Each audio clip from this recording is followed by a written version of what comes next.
माननीय गृह मंत्री जी,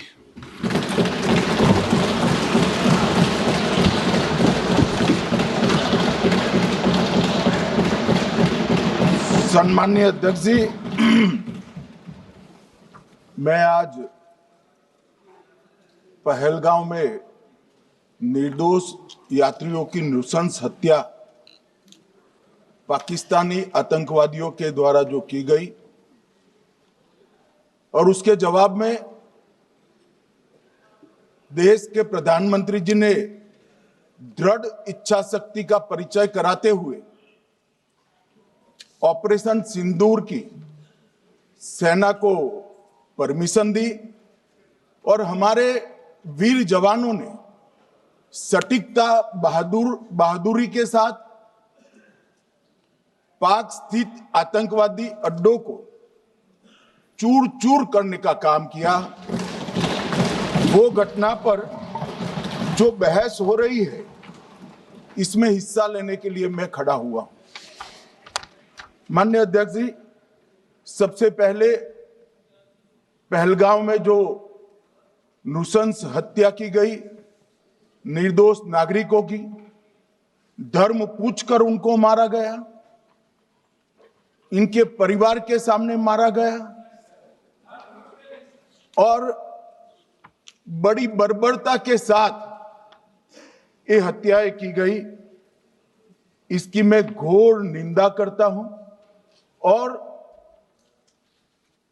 जो मारे गए हैं इनके परिजनों के साथ अत्यंत हृदय की गहराइयों से मैं संवेदना भी व्यक्त करना चाहता हूं। ऑपरेशन सिंदूर के जवाब में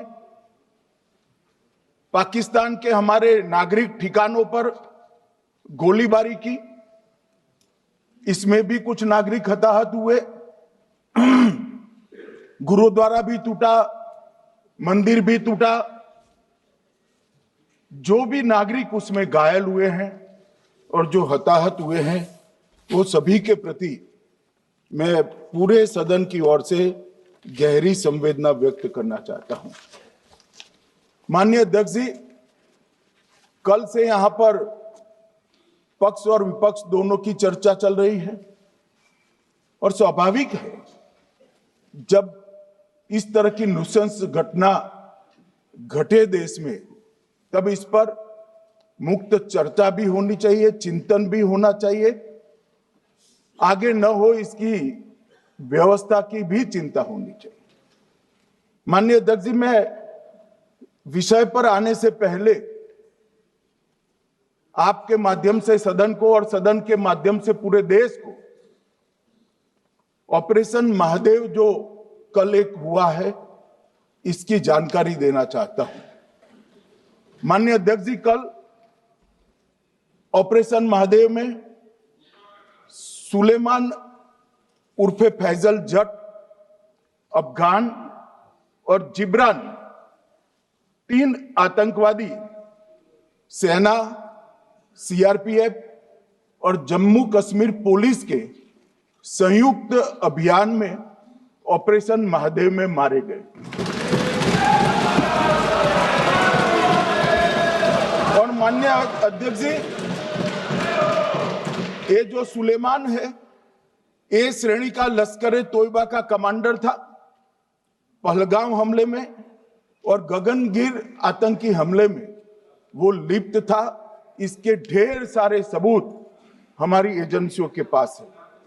अफगान ए श्रेणी का लश्कर तैयबा का आतंकवादी था और जिब्रान भी ए ग्रेड आतंकवादी था।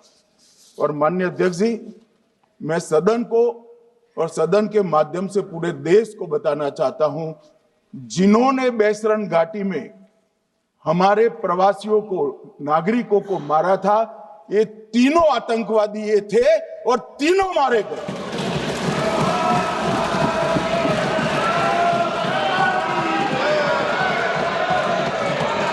और मान्यवर, मैं आज इस सदन के माध्यम से सेना के पैरा 4, सीआरपीएफ के सारे जवान जो अभियान में शामिल थे और जम्मू कश्मीर पुलिस के जो जवान थे, वो सभी को सदन और पूरे देश की ओर से बहुत बहुत साधुवाद देना चाहता हूं।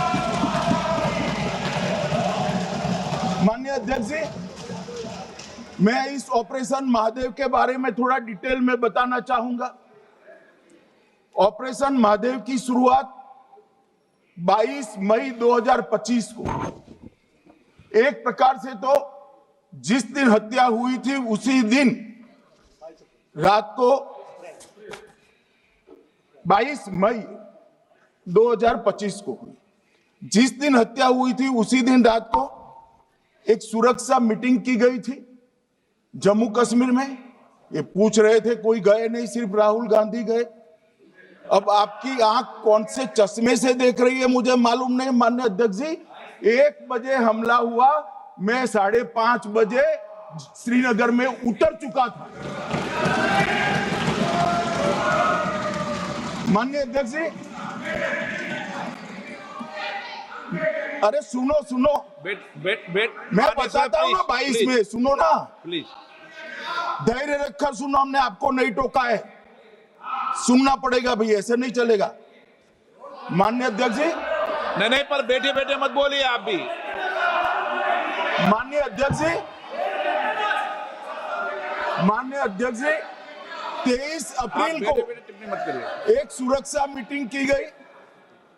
सभी सुरक्षा बल, सेना, CRPF, BSF, Jammu Kashmir police, और सबसे पहले उसमें निर्णय किया गया कि जो नृशंस हत्यारे हैं वो देश छोड़कर पाकिस्तान भाग न पाए, इसकी हमने पुख्ता व्यवस्था की और भागने नहीं दी। 22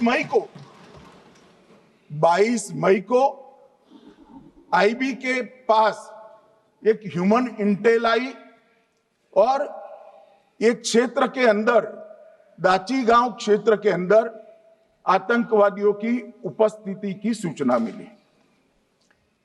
आईबी और सेना द्वारा दाचीकाम क्षेत्र में अल्ट्रा सिग्नल कैप्चर करने के लिए जो इंस्ट्रूमेंट हमारी एजेंसियों ने बनाए हैं, इसके द्वारा इस सूचना को पुख्ता करने के लिए मई से 22 जुलाई तक लगातार प्रयास किए गए। ठंड में ऊंचाइयों पर हमारे सेना के अधिकारी पैदल इनके सिग्नल प्राप्त करने के लिए घूमते रहे, आईबी के अफसर भी घूमते रहे, सीआरपीएफ भी घूमती रही, और मान्यवर 22 जुलाई को हमें सफलता मिली। सेंसर्स के माध्यम से आतंकवादी होने की पुष्टि मिल गई। तब 4 पैरा जो हमारी सेना का एक हिस्सा है, उसकी नेतृत्व में 4 पैरा के जवान, सीआरपीएफ के जवान और जम्मू कश्मीर पुलिस के जवान मान्यवर एक साथ ये आतंकवादियों को घेरने का काम किया। सेना, सीआरपीएफ, जम्मू कश्मीर पुलिस की मीटिंग भी की गई। जो 5 ह्यूमन एसेट्स थे उनको भी वहां भेजा गया, और कुल मिलाकर कल जो ऑपरेशन हुआ, इसमें हमारे निर्दोष नागरिकों को मारने वाले तीनों आतंकी मौत के घाट उतार दिए। मान्यवर, तीनों के नाम मैंने बताए हैं, सुलेमान उर्फे फैजल जट, अफगान और जिब्रान। मान्यवर, वो तो एक आशंका थी कि यही लोगों ने घटना की है, मगर मैं बाद में एनआईए की जांच पर आता हूं, एनआईए ने पहले से ही इनको, जिन्होंने आसरा लिया था, वो लोगों को गिरफ्तार कर रखा था। उनको खाना पहुंचाने वाले लोगों को अपने कब्जे में रखा था। तो जब आतंकवादियों के शव श्रीनगर आए, इनसे पहचान कराई गई। 4 लोगों ने पहचान लिया, यही 3 लोग थे जिन्होंने पहलगांव में आतंकी घटना को, मगर हमने इस पर भी भरोसा नहीं किया मान्यवर, कोई जल्दबाजी नहीं की। हमने जो आतंकी घटना स्थान से कारतूस मिले थे वो कारतूस का एफएसएल रिपोर्ट पहले से करा कर रखा था और चंडीगढ़ सेंट्रल एफएसएल के अंदर बैलिस्टिक रिपोर्ट के आधार पर उनका रिपोर्ट तैयार था। जब ये कल आतंकवादी मारे गए, इनकी 3 राइफलें पकड़ी गई। एक M9 अमेरिकन राइफल थी और 2 AK-47 राइफल थी। जो कारतूस मिले थे वो भी M9 और AK-47 के भी थे, मगर हमने इससे भी संतोष नहीं माना। ये राइफलों को एक विशिष्ट विमान के द्वारा कल रात को 12 बजे चंडीगढ़ पहुंचा गया और पूरी रात फायरिंग कर कर इसके भी खाली खोखे जनरेट किए गए। 2 खोखों का मिलान किया गया, राइफल की नाली और निकले हुए खोखों का भी मिलान हो गया। तब ये तय हो गया कि इन्हीं 3 राइफलों से हमारे निर्दोष नागरिक मारे गए। और मान्यवर, आज मैं सदन को बताते हुए बहुत खुश हूं। मोदी जी ने ऑपरेशन सिंदूर कर आतंकवादियों को जिन्होंने आतंकवादियों को भेजा था, उनके आकाओं को जमीन में मिलाने का काम किया था। सेना और सीआरपीएफ ने वो आतंकवादियों को भी समाप्त कर दिया। और मान्यवर,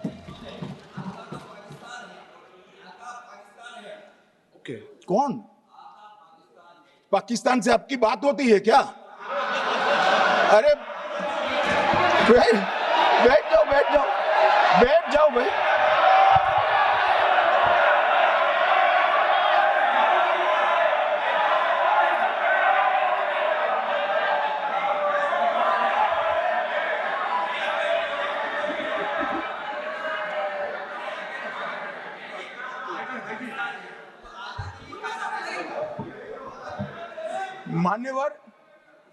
मान्यवर, मैं बताता हूं कैसे इनके आका मारे गए, वो भी नाम के साथ बताता हूं, जगह के साथ बताता हूं, घंटे, मिनट और सेकंड के साथ बताता हूं। मान्यवर, मैं तो अपेक्षा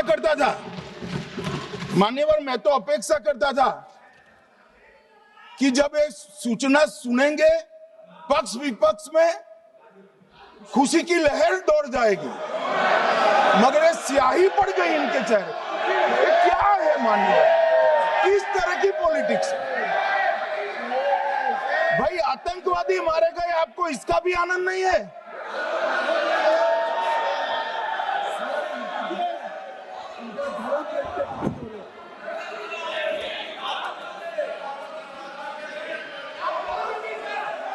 अखिलेश जी बैठ जाइए, मेरा पूरा जवाब सुनिए, आपका सब जवाब आ जाएगा। भाई, आप आतंकवादियों का धर्म देखकर दुखी मत होइए।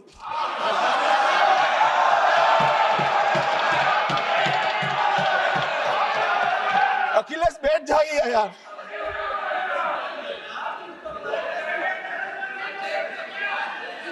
अखिलेश जी बैठ जाइए।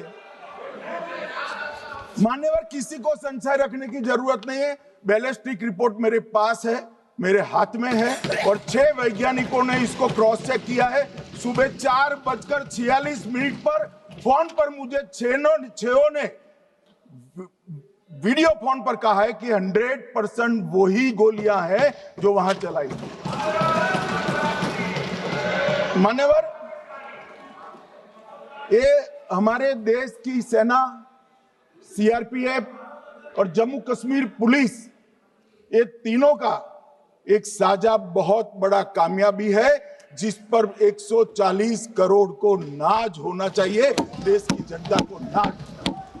मान्यवर, मैं तो गया था वहां पर जब ये घटना हुई। दूसरे दिन इनके परिजनों को मिला था। 6 दिन की शादी वाली बच्ची विधवा होकर मेरे सामने खड़ी थी। आज तक मैं वो दृश्य नहीं भूल सकता। मगर आज सारे परिजनों को मैं कहना चाहता हूं कि मोदी जी ने ऑपरेशन सिंदूर से भेजने वालों को भी मारा और हमारे सुरक्षा बलों ने जिनको भेजा था उनको भी मारा, और एक ऐसा सबक सिखाया है कि आने वाले कई दिनों तक कोई ऐसी हिम्मत नहीं कर पाएगा। मान्यवर, मैं थोड़ा एनआईए की जांच के बारे में भी बताना चाहूंगा। मान्यवर, जिस दिन लश्कर ए तोयबा ने और इसके आउटफिट टीआरएफ ने इसकी जिम्मेदारी ली, उसी दिन हमने तय कर लिया था कि ये जांच एनआईए को सौंप दी जाएगी, क्योंकि एनआईए आतंकवाद के केसों की जांच के लिए, वैज्ञानिक तरीके से जांच करने के लिए और सजा कराने के लिए महारत हासिल की हुई विश्व मान्य एजेंसी है, जिसका सजा कराने का दर 96% से ज्यादा है। मान्यवर, हमने तुरंत ही इसकी जांच एनआईए को दे दी। हमने पूरी व्यवस्था की, सेना, बीएसएफ, सीआरपीएफ और जम्मू कश्मीर पुलिस ने कि ये लोग देश छोड़कर भाग न जाए। और मान्यवर, इसकी जांच की शुरुआत हुई। एक थकाने वाली बहुत लंबी जांच हुई है। जांच के दौरान मृतक के परिजन जो साथ में थे, उनको सभी को चर्चा किए गया। पर्यटकों, खच्चर वालों, पोनी वालों, फोटोग्राफर, कर्मचारियों, विभिन्न दुकान में काम करने वाले लोगों, कुल मिलाकर 1055 लोगों की लंबी 3000 घंटे से ज्यादा पूछताछ इंफॉर्मेशन के लिए की गई और इस सबको वीडियो पर रिकॉर्ड कर दिया गया। और बाद में इसके आधार पर स्केच बनाया गया और ढूंढते 22/6/25 को एक बशीर की पहचान की गई और परवेज की पहचान की गई, जिन्होंने आतंकवादी घटना के अगले दिन आतंकवादियों को शरण दी थी। उनको अपने ढोक में रखा था। वो दोनों को गिरफ्तार कर लिया गया। अब वो हमारी कस्टडी में है। दोनों गिरफ्तार अपराधियों ने खुलासा किया कि 21/4/25 की रात को 8 बजे 3 आतंकवादी बेसरन से लगभग 2 किलोमीटर दूर स्थित परवेज ढोक में आए थे। आतंकवादियों के पास AK-47 और M9 कार्बाइन थी। जो 2 आतंकवादियों ने काली पोशाक पहनी थी और एक ने छद्म वेश किया था। खाना खाया, चाय पी और ढोक से निकलते वक्त कुछ खाना, नमक, मिर्च और मसाले लेकर वो चले गए। मान्यवर, उस वक्त हमने जिन खोखों को रिकवर किया था, इसको हमने चंडीगढ़ FSL में टेस्टिंग के लिए भेज दिया। और जब चंडीगढ़ FSL में टेस्टिंग के लिए भेजा गया तो वही राइफल से एप्को आतंकी हमला हुआ था, वो भी निश्चित हुआ। तो आज इसके साथ साथ दूसरे एप्को आतंकी हत्या को अंजाम देने वाले आतंकियों का भी इसके साथ ही समाप्ति हुई है, उनको मार दिया गया है। मान्यवर, और इसके बाद में स्केच बनाया गया। गिरफ्तार किए गए दोनों आरोपियों की माता जो थी, उन्होंने ये तीनों आतंकियों के मृतदेहों को पहचान लिया है। दोनों आतंकवादी घटना में साथ लेने वाले उनके साथियों ने भी पहचान लिया है और अब उसकी FSL की पुष्टि भी आज सुबह 4 बजे हो गई थी। अब मैं जांच का पूरा ब्यौरा बताना चाहता हूं। मान्यवर, ये हमले में 3 पाकिस्तानी आतंकवादी थे। हमले में 2 AK-47 और 1 M9 कार्बाइन का प्रयोग किया गया था। और अब जो पकड़े गए हैं, इसके सुलेमान के कारण एप्को का मामला भी आज रिजॉल्व हो रहा है और आतंकवादियों को पनाह देने वाले 2 स्थानीय लोगों को भी इस केस में पकड़ लिया गया है। अब मान्यवर, कल पूछते थे कहां से आए, कहां गए, किसकी जिम्मेदारी है। भाई, जिम्मेदारी हमारी ही है। हम सरकार में हैं, हमारी ही जिम्मेदारी। मगर मैं पूछता हूं, जब आप सरकार में थे तब क्या क्या हुआ था, इसकी जिम्मेदारी किसकी थी और क्यों निर्वहन नहीं किया, वो भी बाद में पूछूंगा। जरा धीरज से सुनना। मगर मान्यवर, मुझे एक बड़ा दुख हुआ। कल इस देश के पूर्व गृह मंत्री चिदंबरम जी ने सवाल उठाया कि क्या प्रूफ है कि ये आतंकवादी पाकिस्तान से आए और मान्यवर कब उठाया? जब संसद में चर्चा होने वाली थी। क्या कहना चाहते हैं चिदंबरम साहब? किसको बचाना चाहते हैं? पाकिस्तान को बचाकर आपको क्या मिलेगा? वो ये कह रहे हैं कि और क्या है? मत जवाब दो।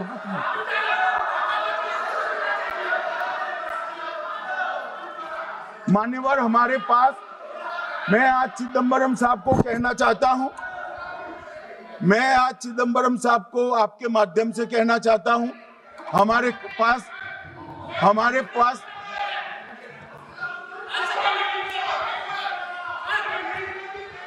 मान्यवर हमारे पास प्रूफ है, वो भी मैं सदन के सामने रखना चाहता हूं कि तीनों पाकिस्तानी थे। 3 में से 2 के पाकिस्तान के वोटर नंबर भी आज हमारे पास उपलब्ध है। मान्यवर ये राइफलें हैं, ये राइफलें भी हमारे पास उपलब्ध है। इनके पास से जो चॉकलेटें मिली हैं, वो चॉकलेटें ढोक में से मिली, वो भी पाकिस्तान की बनाई हुई चॉकलेट है।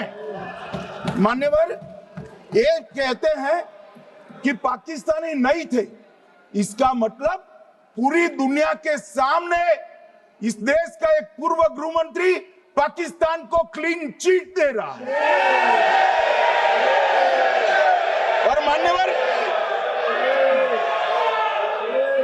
और मान्यवर वो पाकिस्तानी आतंकवादी नहीं थे ऐसा बोलकर श्री चिदंबरम अगर पाकिस्तानी आतंकवादी नहीं थे तो पाकिस्तान पर हमला क्यों किया, वो भी सवाल खड़ा कर रहे हैं। मान्यवर आज पूरी दुनिया ने हमारे संसद सदस्य गए थे, स्वीकारा था कि हमला पाकिस्तान ने किया है। और इस देश का गृह मंत्री जो कांग्रेस पार्टी से आता है, वो कहता है कि क्या सबूत है। अरे मुझसे मांगते, मैं दे देता। टीवी से मांगते हैं, पूरी दुनिया के सामने उजागर करते हैं, शक सुबह खड़ा करते हैं। पाकिस्तान को बचाने का इनका ये षड्यंत्र आज 130 करोड़ लोग जान रहे हैं। बच नहीं पाओगे आप लोग, बच नहीं पाओगे। मान्यवर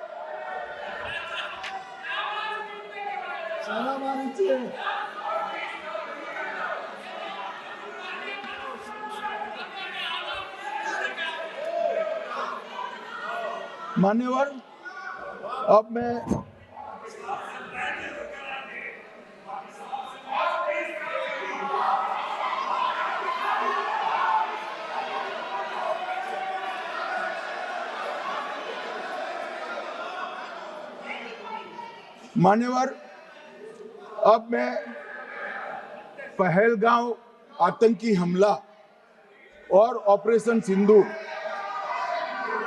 ये दोनों घटनाक्रम के लिए मान्यवर ये अभी से थक जाते हैं।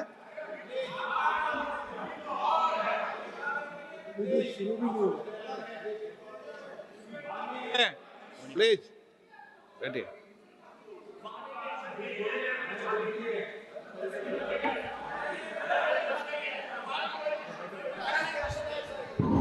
मान्यवर मैं आपके माध्यम से कहना चाहता हूं, थोड़ा धैर्य रखे भैया, अभी तो शुरू हुआ है, अभी तो शुरू हुआ है। मान्यवर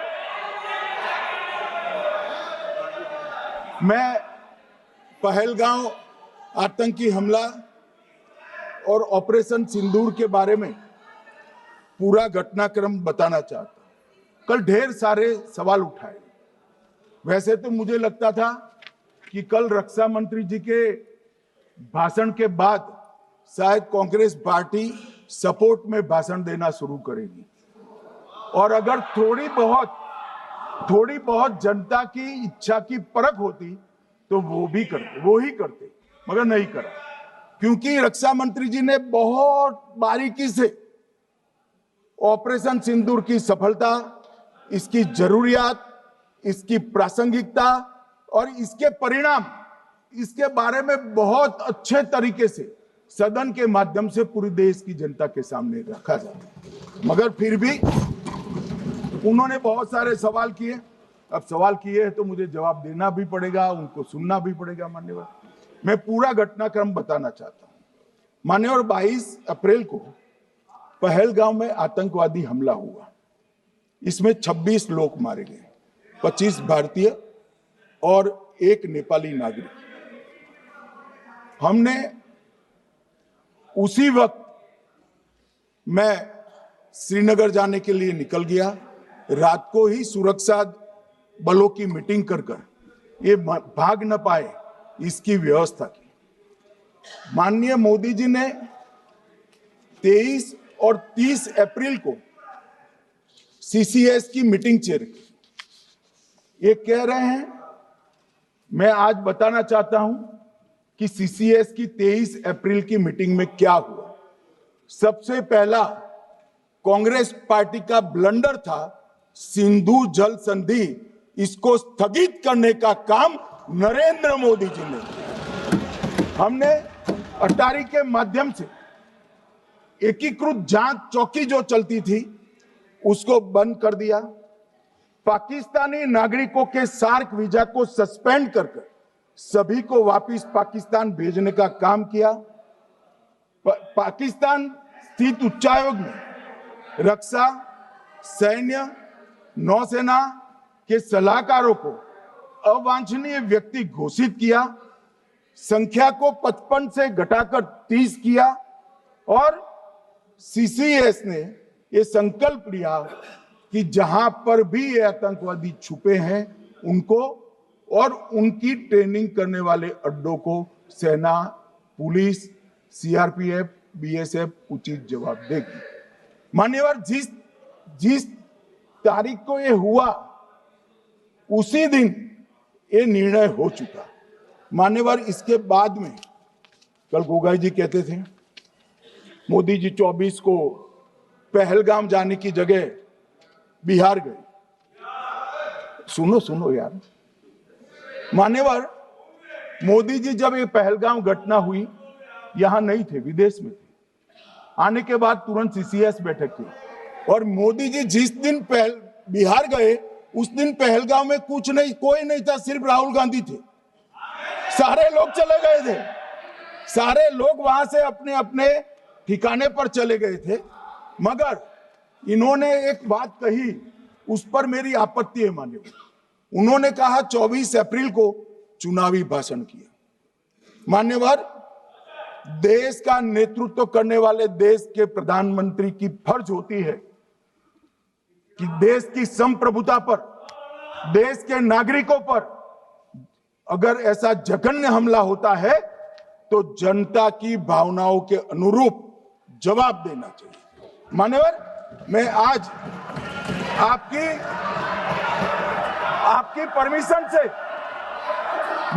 परमिशन से मोदी जी के बिहार भाषण के कुछ अंश पढ़ना चाहता हूं। कोट अनकोट है। 22 अप्रैल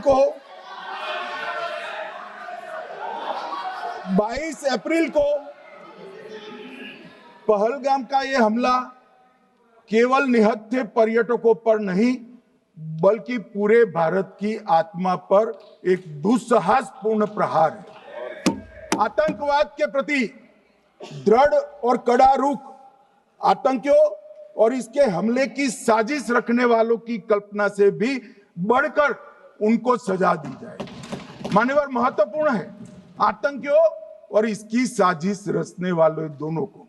आतंकियों की बची खुची जमीन भी मिट्टी में मिलाने का समय आ गया है। 140 करोड़ भारतीय इस बात के लिए एकजुट है कि आतंकी आकाओं की कमर तोड़ दी जाएगी। भारत हरेक आतंकवादी और उनके समर्थकों की पहचान करेगा, उनका पता लगाएगा और उन्हें दंडित करेगा। आतंकवाद कभी भी भारत की आत्मा नहीं तोड़ पाएगा। न्याय सुनिश्चित करने का मैं हर संभव प्रयास करूंगा। अनकोट। अब इसमें किसी को चुनावी भाषण दिखाई पड़ता है तो उसकी समझ शक्ति पर बहुत सारे सवालिया निशान लग जाते हैं। ये चुनावी भाषण नहीं है। आतंकवाद के खिलाफ लड़ने का 140 करोड़ भारतीयों का प्रतिघोष है जो मोदी जी ने वहां दिया। इनको चुनावी भाषण दिखाई पड़ता है। जैसे चश्मे होते हैं ऐसी ही दृष्टि होती है। मान्यवर, इसके बाद 30 अप्रैल को मान्यवर 30 अप्रैल को सीसीएस की बैठक हुई, पहले 23 को हुई थी। उसमें सशस्त्र बलों को पूर्ण ऑपरेशन की फ्रीडम दे दी गई। प्रधानमंत्री मोदी जी ने सीसीएस की उपस्थिति में रक्षा मंत्री, एनएसए और सेनाओं के प्रमुख के साथ बैठकर पूर्ण ऑपरेशनल फ्रीडम देने का काम किया और इसके बाद ये ऑपरेशन सिंदूर हुआ। मान्यवर, ऑपरेशन सिंदूर 7 मई को रात को 1:04 से 4 मिनट से 1:24 तक चला। उसमें पाकिस्तान के 9 आतंकी ठिकानों को ध्वस्त कर दिया और पूरी दुनिया ने इसके दृश्य देखे। साहब, इससे बड़ा संयमित हमला नहीं हो सकता। आजकल दुनिया में युद्ध चल रहे हैं, हम देख रहे हैं, बच्चे मर रहे हैं, महिलाएं मर रही, निर्दोष मर रहे।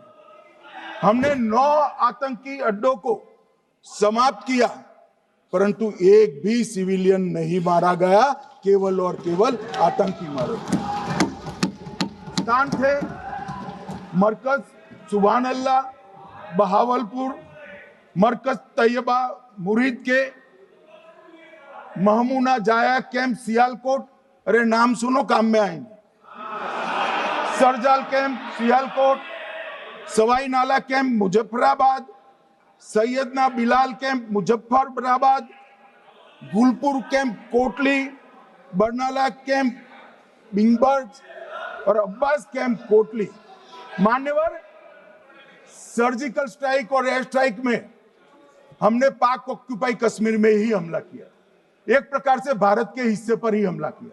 पाक ऑक्यूपाई कश्मीर हमारा ही, तो हमने तो हमारे हिस्से में हमला किया। मगर इस बार 100 किलोमीटर अंदर घुसकर पाकिस्तान की भूमि पर आतंकवादियों को तबाह करने का काम।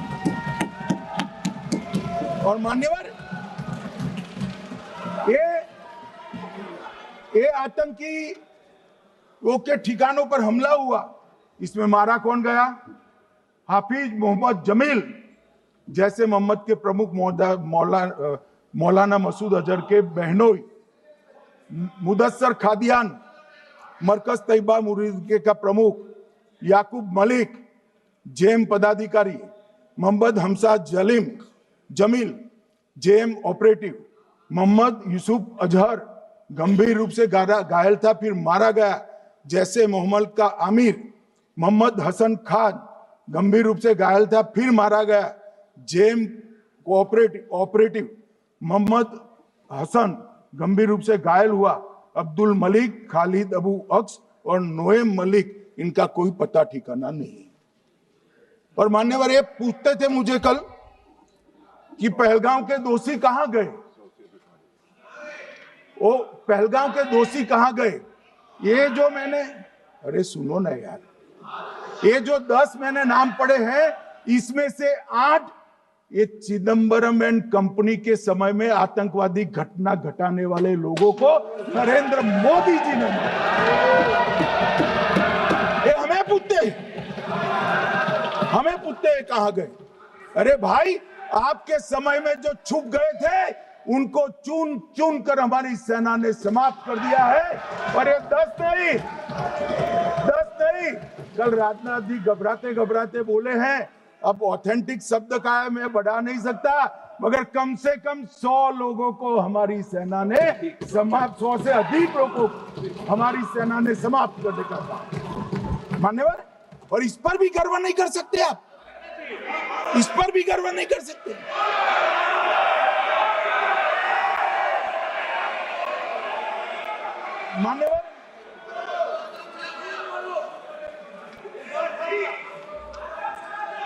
मान्यवर, 7 मई को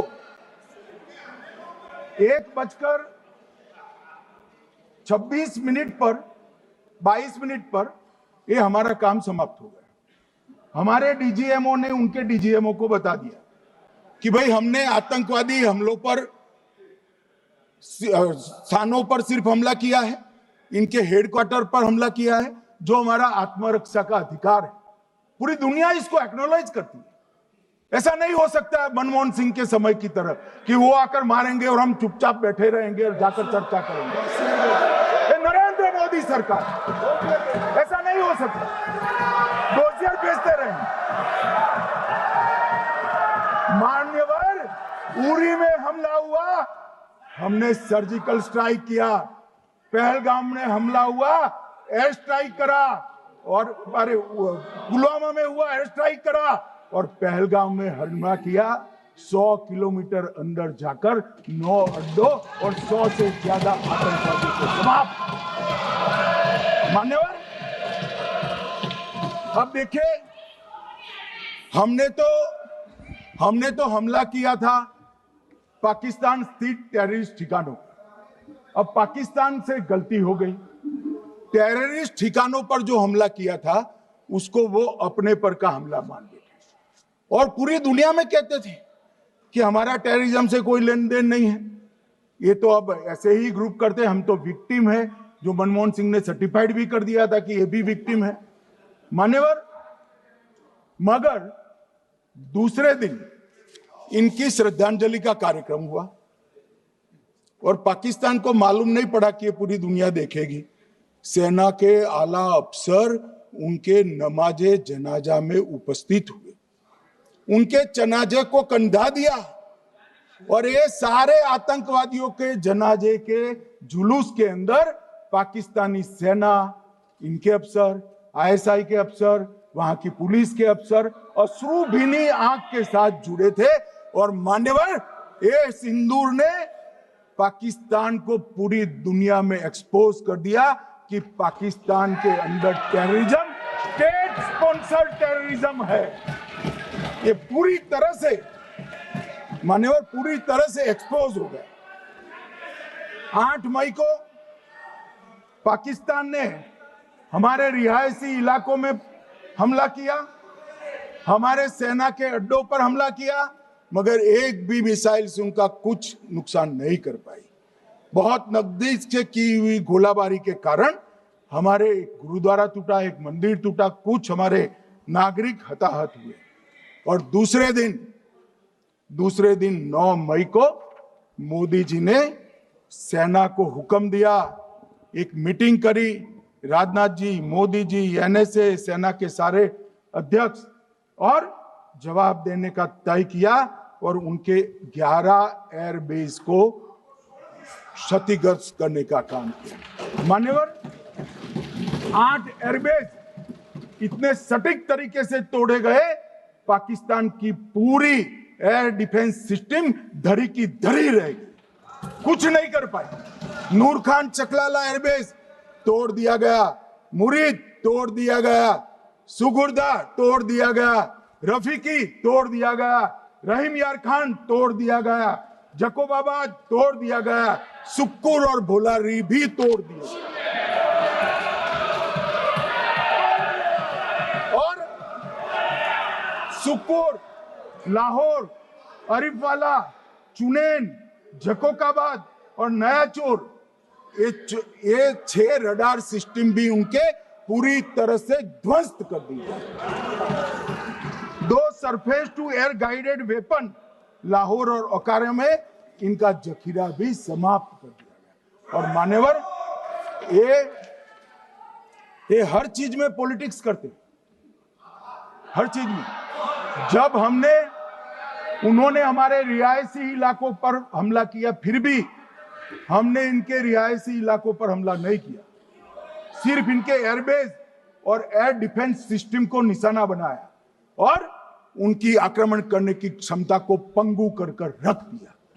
हमारी पूरी सेना, पूरी वायुसेना, पूरी नौसेना अक्षुण्ण थी और उनकी हमला करने की क्षमता को हमने छिन्न विछिन्न कर दिया। पाकिस्तान के पास शरण में आने के अलावा और कोई चारा ही नहीं था। इसलिए मान्यवर, इसलिए 10 मई को डीजीएमओ ने, पाकिस्तान के डीजीएमओ ने भारत के डीजीएमओ को फोन किया और 5 बजे हमने इस संघर्ष को विराम किया। अब मान्यवर,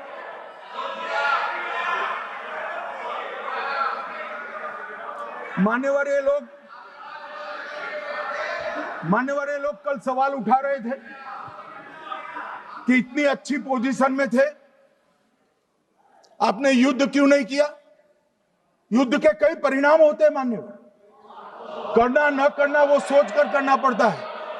मगर मैं इसी देश के इतिहास से कुछ घटनाएं बताना चाहता हूं। 1948 में मान्यवर, कश्मीर में हमारी सेनाएं निर्णायक बढ़त पर थी। सरदार पटेल ना बोलते रहे, जवाहरलाल नेहरू जी ने एक तरफा युद्ध विराम कर दिया। और मान्यवर, मैं बड़ी जिम्मेदारी के साथ कहता हूं, मैं इतिहास का विद्यार्थी हूं। पाक ऑक्यूपाई कश्मीर का अगर अस्तित्व है तो जवाहरलाल नेहरू जी की ये युद्ध विराम के कारण है। इसका जिम्मेदार जवाहरलाल नेहरू है। मान्यवर, 1960 में सरदार पटेल ने विरोध किया था, गाड़ी लेकर आकाशवाणी तक गए थे, घोषणा न करते दरवाजे बंद कर दिए थे। मान्यवर, 1960 में सिंधु जल पर भौगोलिक व रणनीतिक रूप से हम बड़े मजबूत थे और उन्होंने सिंधु समझौता क्या किया? 80% भारत का पानी पाकिस्तान को दे दिया। मान्यवर, 62 के लड़ाई की बात मैं बाद में करूं। 65 की लड़ाई में हाजीपीर जैसे स्ट्रेटेजिक जगह पर हमने कब्जा किया था। 66 में उसको लौटा दिया गया। मैं 71 के युद्ध की भी बात करना चाहता हूं। मान्यवर, 71 में कल राजनाथ जी ने भी बताया, पूरे देश ने इंदिरा जी का समर्थन किया। उन्होंने पाकिस्तान के 2 टुकड़े कर दिए। बहुत बड़ी विजय थी भारत की और सदियों तक भारत इस विजय पर गर्व करेगा। हम सब भी करते हैं, हमें कोई आपत्ति नहीं। मगर हुआ क्या मान्यवर? युद्ध की विजय की चकाचौंध में क्या हुआ? 93 हजार युद्धबंदी हमारे पास थे, 93,000, और 15,000 वर्ग किलोमीटर क्षेत्र पाकिस्तान का हमारे पास था। 93,000 युद्धबंदी, उस वक्त की पाकिस्तान की सेना का 42% और 15,000 वर्ग किलोमीटर क्षेत्र। मगर शिमला में समझौता हुआ, पाक ऑक्यूपाई कश्मीर मांगना ही भूल गए। अगर उस वक्त पाक ऑक्यूपाई कश्मीर मांग लेते, न रहेगा बांस, न बजती बांसुरी। ये कैंप तोड़ने की जरूरत न पड़ती साहब आपको, हमको। मान्यवर, इतना ही नहीं, पाक ऑक्यूपाई कश्मीर तो नहीं लिया, मांगना ही भूल गए। 15,000 वर्ग किलोमीटर की जीती हुई भूमि भी वापस दे दी। तय हुआ था पाकिस्तानी नरसंहार के लिए युद्ध अपराध न्यायाधिकरण बनेगा, नहीं बना। सेना ने पूर्वी पाकिस्तान में नरसंहार किया था। 195 पाकिस्तानी अधिकारियों पर मुकदमा चढ़ना था। भुट्टो अपने साथ इंदिरा जी के सामने से छुड़ा कर ले गए। जनरल मानेक शॉ का एक कोट अनकोट कहता हूं, जनरल मानेक शॉ का, जो एक प्रकार से आर्किटेक्ट माने जाते हैं बांग्लादेश विजय के, इन्होंने कहा कि भुट्टो ने भारत के नेतृत्व को मूर्ख बनाया। अब जो शब्द है, मैं आप कोट अनकोट है, इसमें मेरा कुछ नहीं है, ये लोग गुस्सा न हो सकते। I told her into bracket Indira Gandhi, Indira ji को कहा, that he into bracket Bhutto के लिए, he has made monkey out of you. समझ में आता है? ये फील्ड मार्शल साहब ने कहा है, मान्यवर, और ये हमें सिखा रहे हैं, ये नहीं किया, वो नहीं किया, फलाना नहीं किया, ठिकाना नहीं किया। अरे भाई, आप तो पाकिस्तान को क्लीन चिट दे रहे हो कि पाकिस्तान ने हमला ही नहीं किया है। क्या अधिकार है आपको पूछने का? कोई अधिकार नहीं है साहब। देखिए क्या होता है, मैंने कहा पाकिस्तान को क्लीन चिट दे रहे हो, तो कनी मोदी जी कह रही है कि नहीं, हम नहीं दे रहे। कनी मोदी जी, माननीय अध्यक्ष जी, आपके माध्यम से मैं कनी मोदी को बताना चाहता हूं, माननीय सदस्य जी को, कि वो कह रही है हमने नहीं दिया, मगर जिसके साथ बैठते हो उसका दोस्त तो आपके सर पर आएगा ना। चिदंबरम जी कर रहे हैं, आपके राज्य से है, कांग्रेस के प्रमुख नेता है, देश के पूर्व गृह मंत्री कह रहे हैं कि पाकिस्तान ने आतंकवादी नहीं भेजे थे। क्या क्लीन चिट देना चाहते? किसी को अधिकार नहीं है साहब यहां आतंकवाद पर बोलने का, किसी को अधिकार नहीं। मान्यवर, मैं अब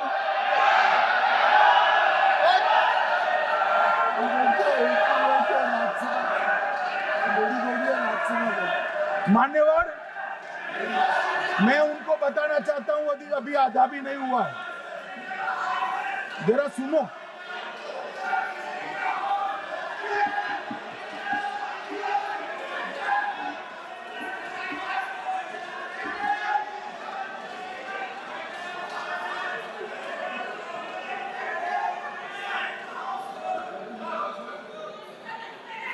मान्यवर,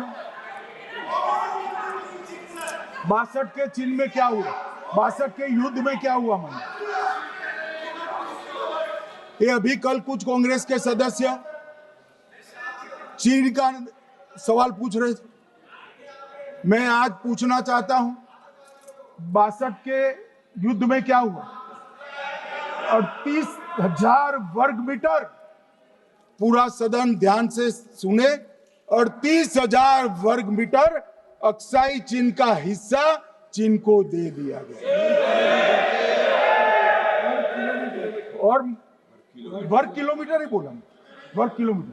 और मान्यवर, ऐसी ही चर्चा उस वक्त सदन में हुई। मैं तो बड़ी गंभीरता से जवाब दे रहा हूं, मुझे बोलने नहीं देते। जवाहरलाल नेहरू जी ने क्या कहा? वहां घास का एक तिनका भी नहीं उगता है, वो जगह को क्या करो। तो एक संसद सदस्य ने, नेहरू जी का सर मेरे जैसा था, महावीर प्रसाद त्यागी जी ने कहा कि आपके सर पर भी एक बाल नहीं, वो चीन बेच दे क्या? मान्यवर इस तरह से जवाब देते थे, नॉन सीरियस टाइप के जवाब। और कल गोगोई जी बड़ा बड़ा उछल उछल कर बोल रहे थे। अरे गोगोई जी, आपको मालूम है उन्होंने चीन के बारे में, आसाम के बारे में क्या कहा था? आसाम को आकाशवाणी पर बाय बाय कह दिया। रिकॉर्डिंग है, रिकॉर्डिंग है।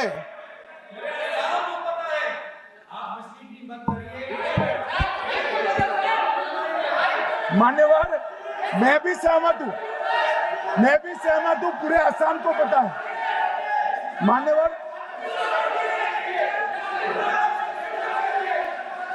मान्यवर,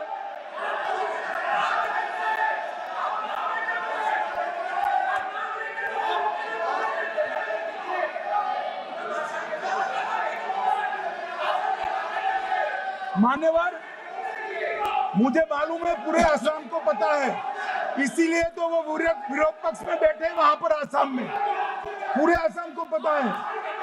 और मान्यवर,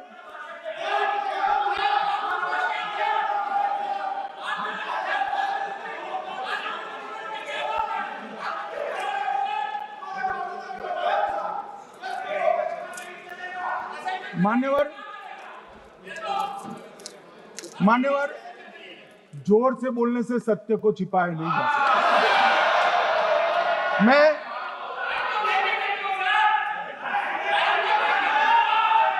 मान्यवर, मैं selected works of Jawaharlal Nehru series volume 29 पृष्ठ 231 पर से एक जवाहरलाल नेहरू जी के पत्र को कोट करना चाहता हूं।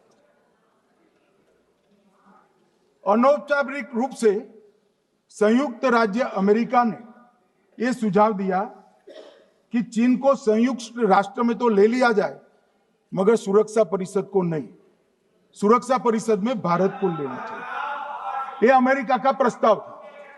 नेहरू जी ने कहा हम इसे स्वीकार नहीं करते क्योंकि इससे चीन के साथ हमारे संबंध खराब होंगे और चीन जैसे महान देश को बुरा लगेगा। मान्यवर, आज चीन सुरक्षा परिषद में है और भारत बाहर है। मोदी जी प्रयास करें अंदर ले जाने का। इसका कारण जवाहरलाल नेहरू का ये स्टैंड है।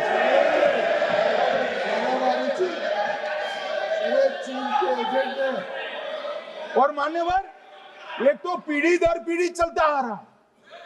राजीव गांधी फाउंडेशन ने चीन के साथ एमओयू कर दिया। अब कहते नहीं है कि एमओयू में क्या था, ये तो बताओ भाई, क्या एमओयू किया था राजीव गांधी फाउंडेशन ने?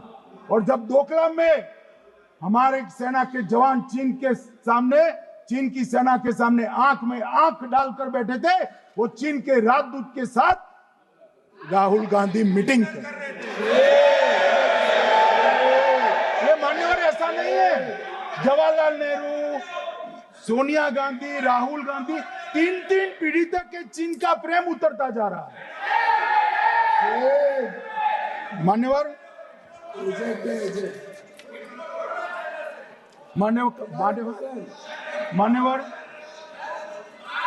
मैं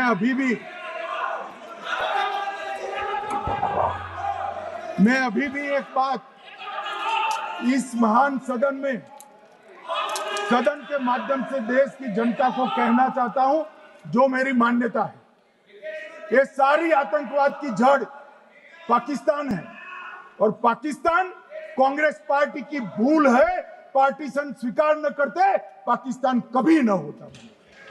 इन्होंने पार्टीशन को स्वीकार कर देश को तोड़ा है। मान्यवर, कल विदेश मंत्री जी बता रहे थे शर्म अल शेख सम्मेलन का बलूचिस्तान ब्लंडर, जिसने पाकिस्तान को हमारे साथ चर्चा करने के लिए इक्वल फुटिंग पर ला दिया। मान्यवर, अब ये टेररिज्म की बात करते हैं। मैं इसमें भी पूरे देश की जनता को टेररिज्म की विगत 20 साल की स्थिति से अवगत कराना चाहता हूं। मान्यवर, अटल जी की सरकार थी। 2002 में टेररिज्म को समाप्त करने के लिए अटल जी की सरकार, एनडीए की सरकार, भाजपा सरकार पोटा का कानून लेकर आई। मान्यवर, मैं सदन को याद कराना चाहता हूं, पोटा कानून का विरोध किसने किया था? किसने किया? कांग्रेस पार्टी ने किया। हमारे पास बहुमत नहीं था राज्यसभा में।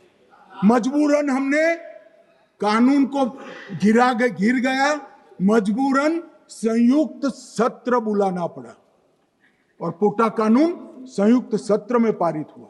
देश नहीं भूल सकता मान्यवर। और पोटा कानून को रोककर आज भी कांग्रेस पार्टी के नेता जब बोले तब कहे, पोटा कानून को रोककर किसको बताना चाहते थे आप?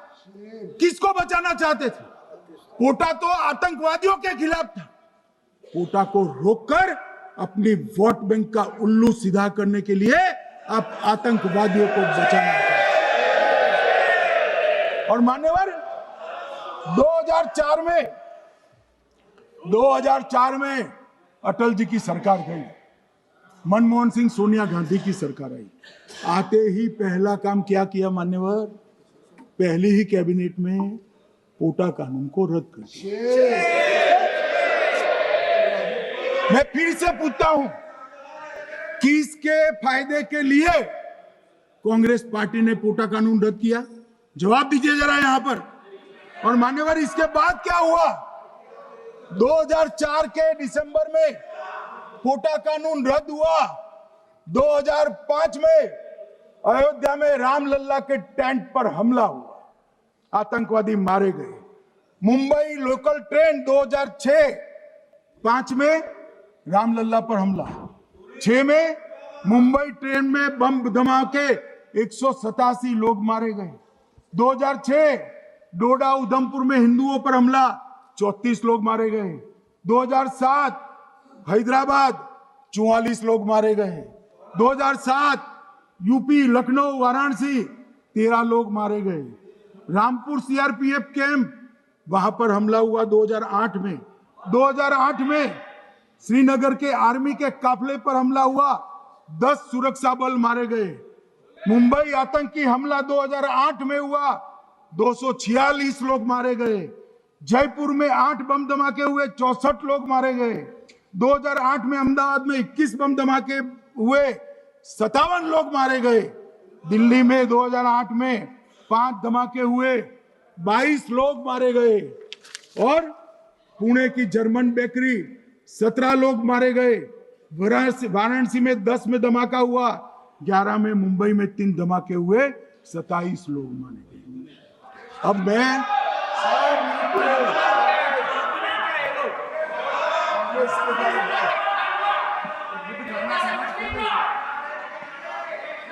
मान्यवर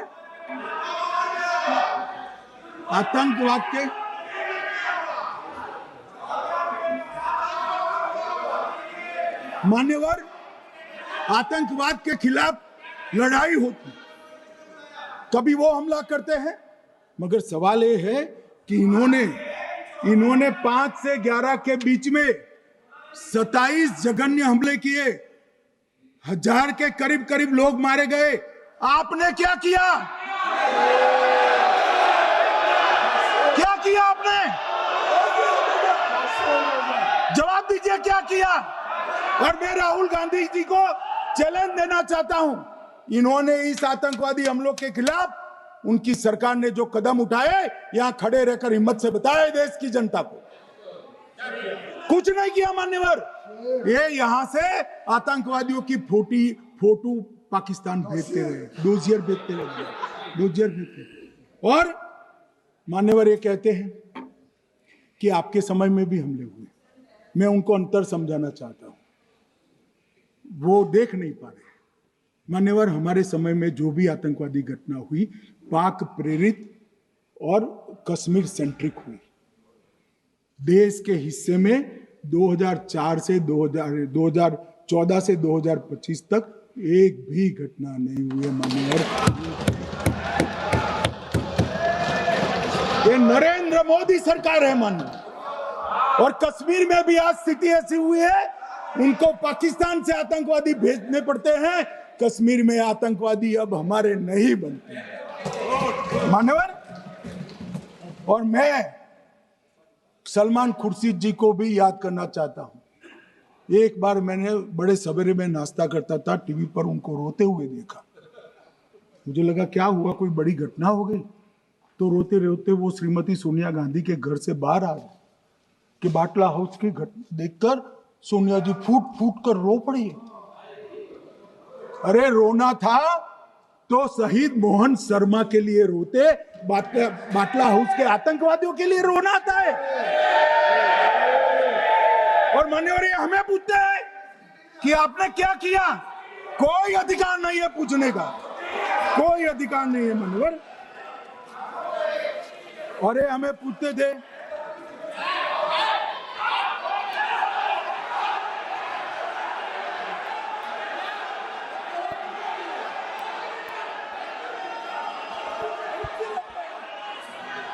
मान्यवर, अभी 25% बाकी।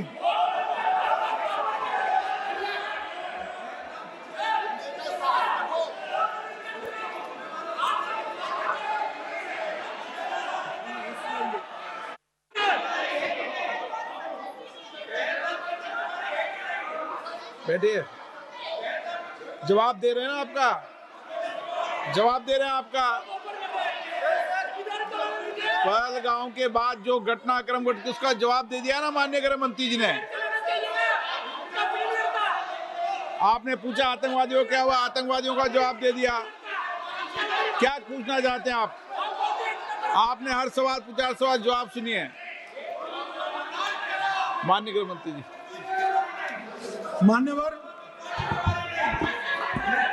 मान्यवर, इन लोगों को कल ऐसा था कि ये जो बहसरन के गुनहगार है वो पाकिस्तान भाग गए, तो बड़े आवाज से पूछते थे भाग गए भाग गए भाग गए, गृह मंत्री क्या करता है, जिम्मेदारी ले। हमारी तो सेना ने ठोक दिया, सीआरपीएफ ने ठोक दिया। मान्यवर, अब मेरा तो जवाब बनना ना देता है ना वो मांगना बनता है, मगर मैं उनको कुछ पूछना चाहता हूं।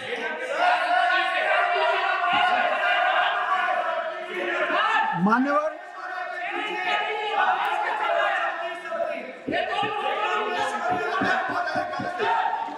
प्लीज, मारेगी तो सेना ही ना, सेना अभी ऐसे भी मारेगी ना,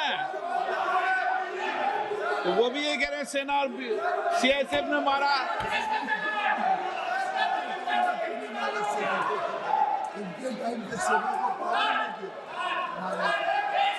मान्यवर, ये कहते हैं साहब इसको बिठाओ जरा।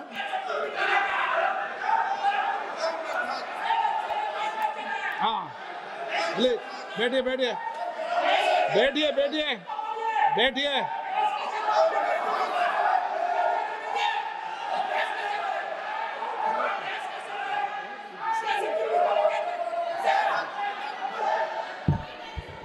सबको मान्यवर, ये लोग मुद्दा उठाना चाहते हैं तो जरूर उठाए।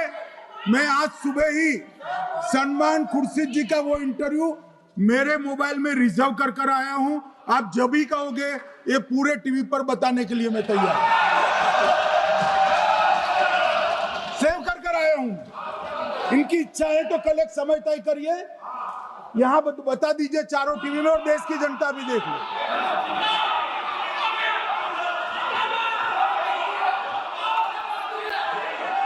मान्यवर कह रहे हैं बताओ, आप बताओ, बताना है या नहीं बताना, ये पूछो ना उनको। Please please.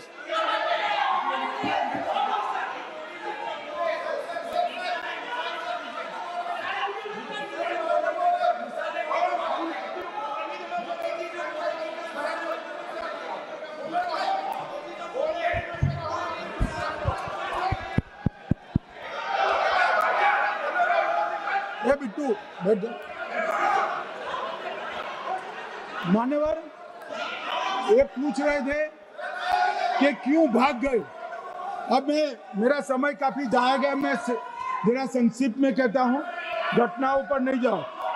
दाऊद इब्राहिम कासकर 1986 में भागा, श्री राजीव गांधी की सरकार। सैयद सलाउद्दीन 93 में भागा, कांग्रेस की सरकार। टाइगर मेमन 93 में भागा, कांग्रेस की सरकार। अनीस इब्राहिम कासकर 93 में भागा, इनकी सरकार। रियाज भटकल 2007 में भागा, इनकी सरकार।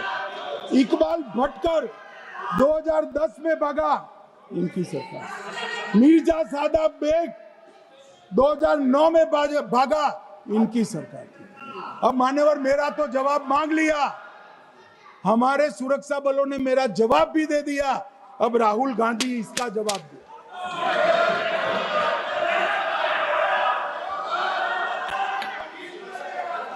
मान्यवर, अब मैं कश्मीर के विषय में मैं बात करना चाहता हूं। कल कहते थे कि गृह मंत्री ने भाषण किया था कि 370 की कलम जाएगी तो आतंकवाद कम हो जाएगा। क्या हो मान्यवर, मेरा हिसाब देना बनता है। हम भारतीय जनता पार्टी के कार्यकर्ता हैं, ये नरेंद्र मोदी जी की सरकार है, हम जवाबदेह होते हैं जनता के प्रति, संसद के प्रति और देश के हितों के प्रति। मैं आज देश की जनता के सामने 2004 से 14 और 2015 से 25 10-10 साल का लेखा जोखा रखना चाहता हूं। 2004 से 14 में अखंड सोनिया मनमोहन की सरकार थी 10 साल की, और 15 से 25 अखंड रूप से नरेंद्र मोदी जी की सरकार। कश्मीर में टेरर इंसिडेंट 7,217 हुए थे 2004 से 14 में। 70% की कमी के साथ 2150 हो गए 1525। नागरिकों की मृत्यु 2004 से 14 में 1770 हुई, 2015 से 25 में कम होकर 357 हो गई, 80%। सिक्योरिटी फोर्सेस की मृत्यु 1060 हो गई उस वक्त, और हमारे समय में 542 हुई, और टेररिस्टों की मृत्यु में 123% की वृद्धि हुई। ये हमें पूछ रहे हैं क्या हुआ? आंकड़े से भाग नहीं सकते भाई, आंकड़े से भाग नहीं सकते। और अब मैं कहता हूं कि धारा 370 ने कश्मीर में आतंकवादी इकोसिस्टम को नष्ट कर दिया है, जिस धारा 370 को आपने इतने साल तक बचा दिया। हमने जीरो टेरर प्लान बनाया है, एरिया डोमिनेशन प्लान बनाया है, मल्टी लेवल डिप्लॉयमेंट किया है, सुरक्षा जेलें बनाई हैं, 98% ट्रायल अब वीडियो पर हो रहे हैं। हमने संचार साधन बसाए हैं और 702 फोन विक्रेता जेल में डाले, 2667 सिम कार्ड बने। हमने एक जमाना था साहब 10-10 हजार लोगों के जनाजे निकलते थे। पूरे देश ने घटनाएं देखी होगी, बुरहान वानी मर गए, फला मर गए, ढिका मर गए, 10-10 हजार। अब जो मारा जाता है उसको वही दफना दिया जाता है। किसी भी आतंकवादी को उसका महिमा मंडन करने के लिए जनाजे की इजाजत नरेंद्र मोदी के शासन में नहीं। मान्यवर, आतंकवादियों के सगे वाले और समर्थक चुन चुन कर हमने नौकरियों से निकाले, पासपोर्ट रद्द कर दिए हैं, गवर्नमेंट कॉन्ट्रैक्ट रद्द कर दिए हैं। 75 से ज्यादा आतंकी समर्थकों को कोर्ट से ऑर्डर लेकर सरकार से बर्खास्त कर दिया गया है। बार काउंसिल उनके समर्थकों से भरी थी, सस्पेंड कर नया लोकप्रिय चुनाव हमने कराया है। मान्यवर, कई संगठन बैन करे, मैं बाद में बताता हूं। विशेष यूएपीए अदालतें बनाई हैं, लगभग मार्च 22 से 25 के बीच में यूएपीए के 2267 मामले हमने जब्त किए हैं, दर्ज किए हैं, 374 कुर्की की है। और परिणाम क्या है मान्यवर? ये पूछ रहे हैं परिणाम क्या है? शुतुरमुख वृत्ति से अगर मिट्टी में सर रखकर बैठोगे तो कुछ नहीं, सूर्य भी नहीं दिखेगा। मान्यवर, परिणाम आया है। पहले ऑर्गेनाइज टॉन्ट पेल्टिंग साल की 2654 होती थी एवरेज इनकेस में। कितनी मान्यवर? 2654 पथराव होते हैं, 2024 में 0 हो गए। मान्यवर, ऑर्गेनाइज हड़ताल पाकिस्तान से ऐलान करते थे, घाटी बंद रहती थी। पाकिस्तान की भी हिम्मत नहीं है, घाटी में भी हिम्मत नहीं है। इनके समय में साल में 132 दिन घाटी बंद रहती थी। अब ऑर्गेनाइज हड़ताल 3 साल से 0 है। मान्यवर, टॉन्ट पेल्टिंग में नागरिकों की मृत्यु हर साल 112 होती थी, 3 साल से नागरिकों की मृत्यु 0 है। मान्यवर, जख्मी होते थे 6235 लोग टॉन्ट पेल्टिंग में, आज 0। मान्यवर, आज मैं बताता हूं, एक समय में हुर्रियत के नेताओं को यहां वीआईपी ट्रीटमेंट मिलती थी, हुर्रियत के साथ चर्चा करते थे, और ये हुर्रियत वाले आते थे, रेड कारपेट पूरा रोड खाली कर सीधा आता था, और मनमोहन सरकार के दूत इनके साथ चर्चा करते थे। सारे हुर्रियत के कंपोनेंट हमने बैन कर दिए हैं, सारे जेल की सलाखों के पीछे। हम कोई हुर्रियत से बात करना नहीं चाहते। मैं सदन में नरेंद्र मोदी जी की नीति दोहराना चाहता हूं। हुर्रियत टेररिस्ट संगठनों के आउटफिट है, हम इनसे बात नहीं करेंगे। हम अगर किसी से बात करेंगे तो घाटी के युवाओं के साथ बात करेंगे, हुर्रियत के साथ बात।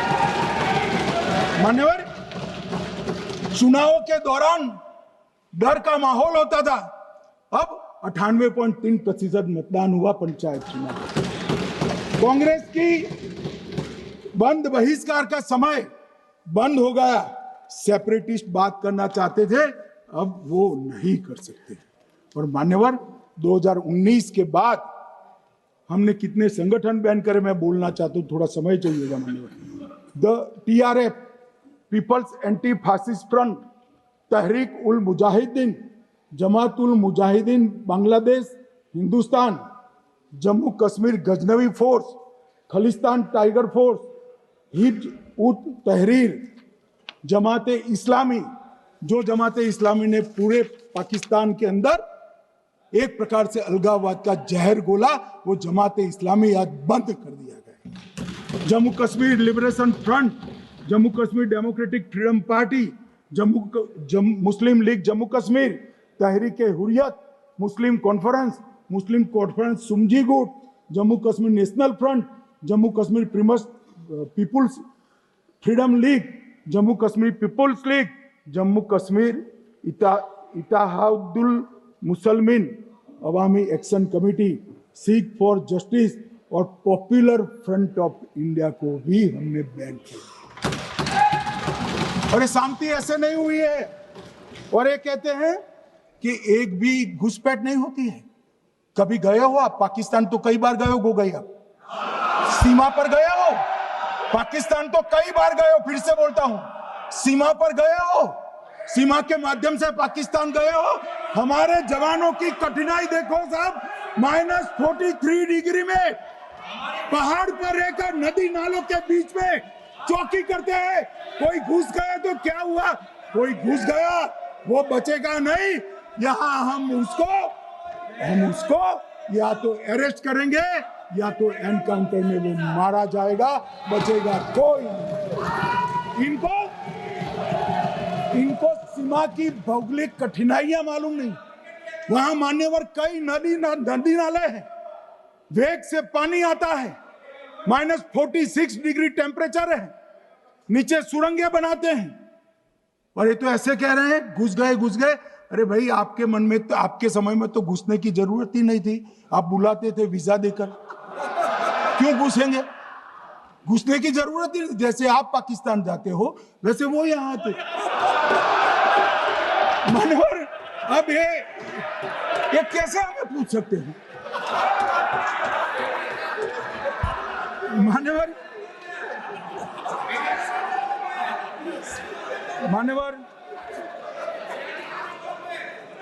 मैं समझ रहा हूं मान्यवर, मैं समझ रहा हूं पोटा का विरोध करने वाले को नरेंद्र मोदी की आतंकवादी विरोधी नीति नहीं पसंद आई। मैं समझ रहा हूं कोटा रद्द करने वाले को नरेंद्र मोदी जी की एंटी टेरर नीति पसंद नहीं आई। मैं समझ रहा हूं टेररिस्टों का बचाव कर वोट बैंक बनाने वालों को एक कोई नीति पसंद नहीं आएगी। मानवर, इसका विरोधी होना।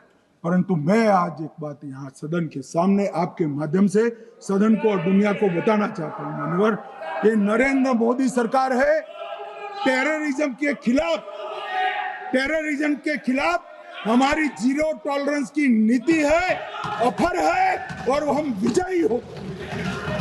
और मान्यवर, मैं फिर से अंत में ऑपरेशन महादेव में जुड़े हुए सेना, CRPF और जम्मू कश्मीर पुलिस के सभी जवानों को 2 हाथ जोड़कर प्रणाम कर बहुत बहुत साधुवाद।